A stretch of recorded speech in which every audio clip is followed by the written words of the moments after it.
Hello everyone, আজকে সুজি দিয়ে ল্যাংচার ভিডিওর রেসিপি আজকে আমি তোমাদের সাথে শেয়ার করব। তো চলো কি করে বানায় সেই রেসিপিটাই আজকে আমি দেখাবো। তো প্রথমে আমি একটা প্যান নিয়েছি, প্যানে নিয়েছি আমি 2 চামচ মতো ঘি। এবার ঘিটা একটু যখন মেল্ট হয়ে যাবে তখন তার মধ্যে আমি দিয়ে দেব সুজি। এখানে আমি 3 কাপ সুজি ব্যবহার করেছি। আমার টোটাল সামগ্রী ছিল 4 কাপ, 3 কাপ ছিল সুজি আর 1 কাপ ছিল গুঁড়ো দুধ। এবার সমস্ত উপকরণকে খুব ভালোভাবে নাড়িয়ে চাড়িয়ে আমি একটু সটে করে নেব। আমার ওই কড়াইটা ছোট হয়ে যাচ্ছিল, সেই জন্য আমি কড়াইটা চেঞ্জ করেছি। এবার 4 কাপের জন্য এখানে আমি টোটাল 4 কাপ সামগ্রীর জন্য এখানে আমি 2 কাপ জল ব্যবহার করেছি। এবার কন্টিনিউয়াসলি আমি এটাকে নাড়াচাড়া করতে থাকবো। আমি আগে শুকনোভাবে হালকা সটে করে নিয়েছি যাতে সুজির যে একটা স্ট্রং কাঁচা গন্ধ থাকে সেটা চলে যায়। এবার এখানে আমার মিক্সচারটা রেডি হয়ে গেছে, আমি চাশনি রেডি করে নেব। আমি নিয়েছি 2 কাপ চিনি, তার মধ্যে আমি 2 কাপ জল দিয়ে দিয়েছি। এই চাশনিটা খুব গাঢ় করার কোনো প্রয়োজন নেই, হালকা একটু গাঢ় থাকলেই হবে, একটা তার পর্যন্ত হলেই হবে। এখানে চিনি যতই বাঁচিয়ে রাখা যাক, কিন্তু একটাই সমস্যা, পিঁপড়ে থেকে বাঁচানো যাচ্ছে না, সেই জন্য উপর থেকে পিঁপড়েগুলো আমি একটু বের করে নিচ্ছিলাম। তোমাদের কাছে যদি কোনো ট্রিক থাকে পিঁপড়ে থেকে বাঁচানোর জন্য চিনিকে, তাহলে অবশ্যই কমেন্ট সেকশনে জানিও। এখানে আমি একটু ঠান্ডা করে নিয়েছি সুজির মিশ্রণটাকে। এবার খুব ভালোভাবে আমি সুজির মিশ্রণটাকে মেখে নেব।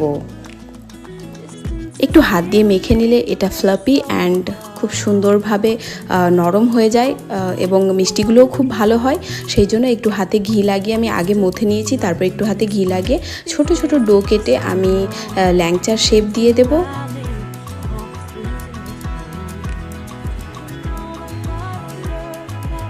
এই শেপ দেওয়াটা অতটাও কঠিন নয়, তোমরা সহজেই দিতে পারবে, তবুও একবার দেখিয়ে দিলাম। প্রথমে একটু গোল করে তারপর হাতে লম্বাভাবে দিয়ে দেবে, আর চেষ্টা করবে যে ল্যাংচাগুলোর গায়ে যাতে কোনো ক্র্যাক না থাকে। অনেক সময় ল্যাংচাগুলো ফেটেও যেতে পারে।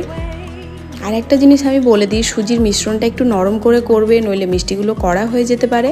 আর অবশ্যই ছানার যে মিষ্টি হয় সেটা তো অতুলনীয় হয়, সেই মতো তো কোনো সময় হবে না, কিন্তু অনেক সময় আমাদের মিষ্টি খাওয়ার ক্রেভিংস হয় অ্যান্ড আমরা সবসময় হাতের কাছে সেই জিনিসগুলো কিনে পাই না দোকানে, বা অনেকের বাড়ির আশেপাশে মিষ্টির দোকান অ্যাভেলেবেল থাকে না। সেই সবের জন্য এই মিষ্টিগুলো সবসময়ের জন্য পারফেক্ট, কারণ বাড়িতে থাকা সামগ্রী দিয়েই আমরা এই মিষ্টিগুলো বানিয়ে নিতে পারি।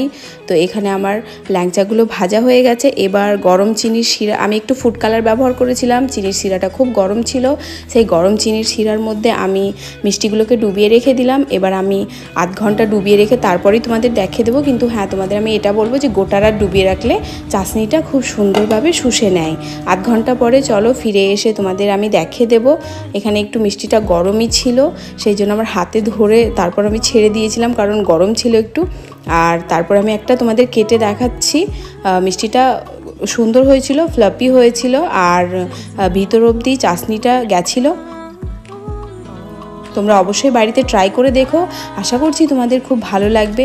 আর যদি ভালো লাগে তাহলে অবশ্যই কমেন্ট সেকশনে জানাতে ভুলো না।